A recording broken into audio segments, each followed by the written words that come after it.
E aí pessoal, hey guys, welcome back to my channel. Hope all of you are doing well. Bem-vindos no meu canal, tudo bem com vocês?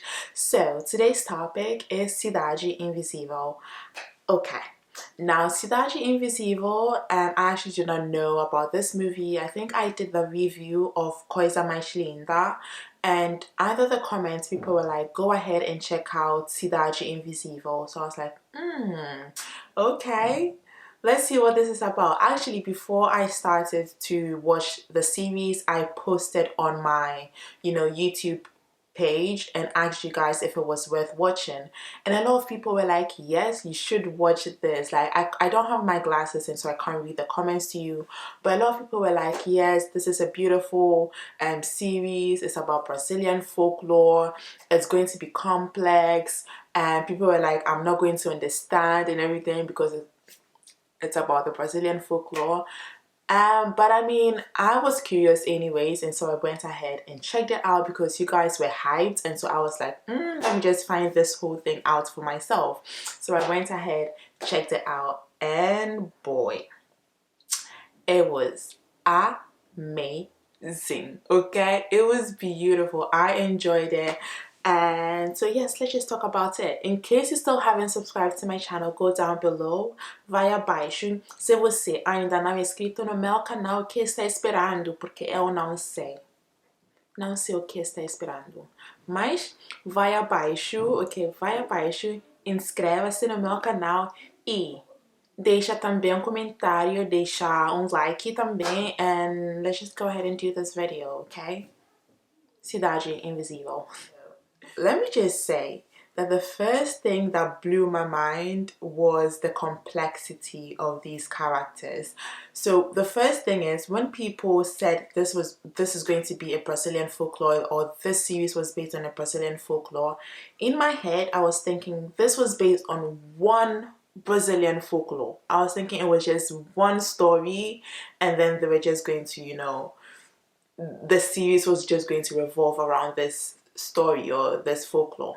Guess what? No, it was just a whole lot of different personalities, different characters from different folklore stories, from like just coming together, and I was just lost. Okay, I was lost because of course I did not know about these people. So this series is actually about Eric, I think that is his name, if I'm not mistaken. It's been a while since I watched the movie and I have a very short memory.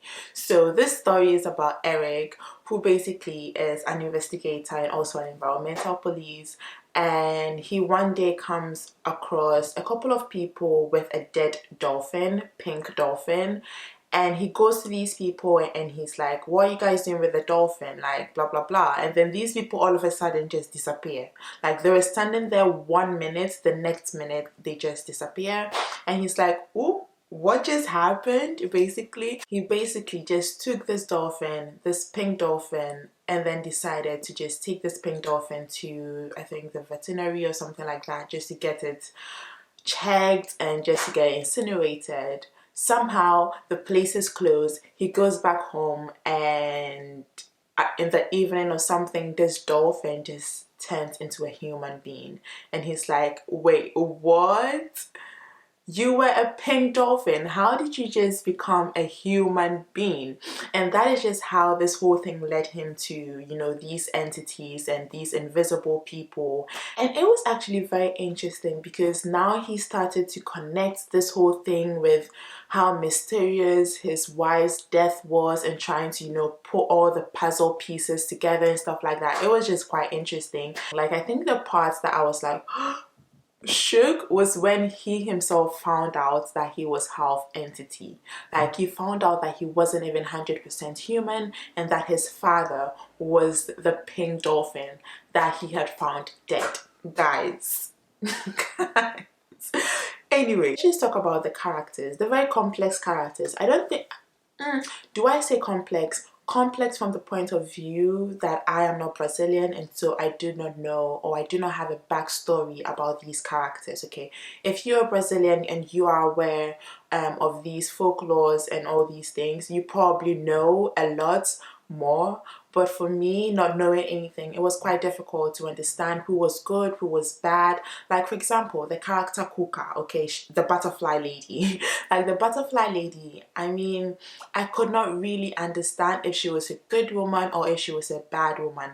One time she's looking all, you know, good, like, and the next thing she wants to kill, and I'm like, why would you even want to kill somebody who's just trying to find information? Like, it doesn't make sense to me. Like, I really did not understand who exactly she was, like if she was a manipulative type of person or if she was a good person. Like, I do not know. And then you have characters like Kurupira. Is it Kurupira? Kurupira, whose character wasn't really developed. Like, it was developed kind of like later on, but before, you would just see this person wrapped in a whole lot of plastic stuff and you'd be like, who is he? Like, you know, you get what I mean. So it was just these little things. Some of the characters did not really have a backstory, and so it was difficult for me as a person who knows nothing to kind of understand who they were. The character I actually really liked and preferred was the mermaid, Camila. Camila was so beautiful. Oh my gosh, she is a stunning beauty. You know how she has this magnetic aura about herself, like when she just charms people and just hypnotizes people, like you feel as if you are being hypnotized by her as well. Like, guys, that was beautiful. She was an amazing character. I kind of fell in love with her, like with her calm, cool, collected self, her demeanor, her good self, and her charm, you know, her control and stuff like that. It was beautiful. Like, I liked that character. I liked Camila. Another character that I liked, even though he didn't live long, was Manaus, okay, the pink dolphin. I find him so very attractive, and I think his character was true to the story. I went ahead to check out the story of the pink dolphin, and it made sense. Like, it really made sense. This guy was this charming prince or charming dolphin who would only come out at night, you know, to seduce this woman. I mean, it's not even a surprise that Eric turns out to be his son, because this guy was just a Casanova kind of. But yeah, his character was actually developed really nice. I do not understand why he has a hole in his head, but then again, I just the same way I don't understand why Kurupira has his legs turned backwards and stuff like that. Like, it's just very interesting. Even though it was all these different entities and stuff, it did not feel far off. It didn't feel like, oh, this is an estranged world. It didn't feel like, oh, you guys are just going wild with your imagination. No, it felt believable, it felt relatable, and I think I like that about the story. Oh, another thing I did not understand was Dry Bones. Is that his name? Dry Bones or Dry Body? The guy that was seeking to find a host. Okay, the guy that was seeking to find a body that would host it. I do not understand why he was so enraged and why he was so bent on, you know, just destroying people. Maybe there's just something more to it, but I haven't done my research. And like I said, because I do not know much about these characters, I found it a little bit hard to understand. But yeah, it was just very interesting though. Like, it's a kind of series that you never get bored of watching. Also, it helped that it was just a 7 episode kind of series, so it was just in 7 parts and very, very short series. I watched it in a day and that was it. It was just like, when it ended though, when the series ended, I was like, what happened? I was like, what just happened? Because it left me not understanding if Eric had died, okay, or if Eric was going to start a new life. Like, I was like, did he really die? Like, if he died, what was going to happen to his daughter? Like, I did not understand. Did Eric die? Like, did he die? If this is like a new birth for him as an entity, then it means that he's no longer human and now he is going to be 100% entity, because the other entities carried him and they were like, he's now part of us. So, oh, maybe he's now 100% entity. Is it kind of like the Camila story where Camila was killed by her lover, and then she ended up as entity. Wait, this could be it. Anyways, I don't even know what I'm saying, but I just came on here to let you guys know that I have watched the movie.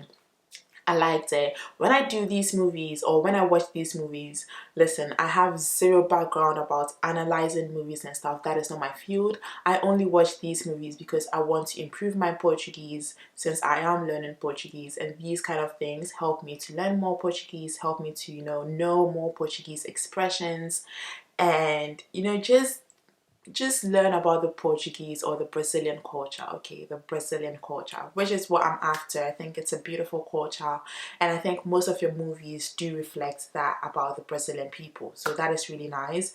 And I guess that is the video. If you enjoyed the video, let me know, give me a thumbs up. Don't forget to subscribe to my channel, go down below.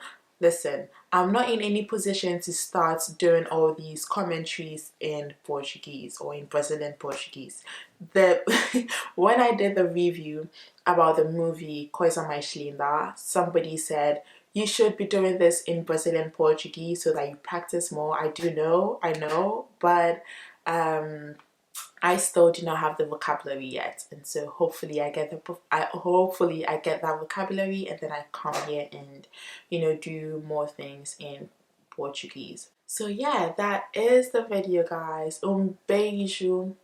Beijo pra vocês, até a próxima, e se você gostou desse vídeo, deixa um like, deixa um comentário abaixo também, and I'll see you guys in my next video. Até a próxima, gente. Tchau, tchau. Tchau.